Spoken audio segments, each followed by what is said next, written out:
Hi, today I'm reviewing Oppo A77 and I'll show you how to activate or turn off NFC option on this device.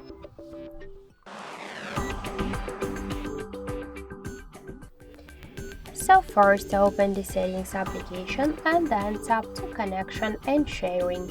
Here click to NFC section and to activate NFC option and to turn it off we should use the switcher. After activating the NFC, you could switch the payment method if you get another payment application. For example, I get only the Google Pay, so I can't change it.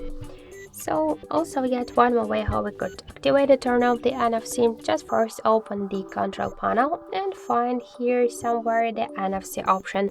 If you don't see here this icon, click on this edit option, find here NFC, hold it and drag it to your panel, then click to go back, and now we could see here NFC icon, and just to activate NFC or to turn it off we should click on this icon.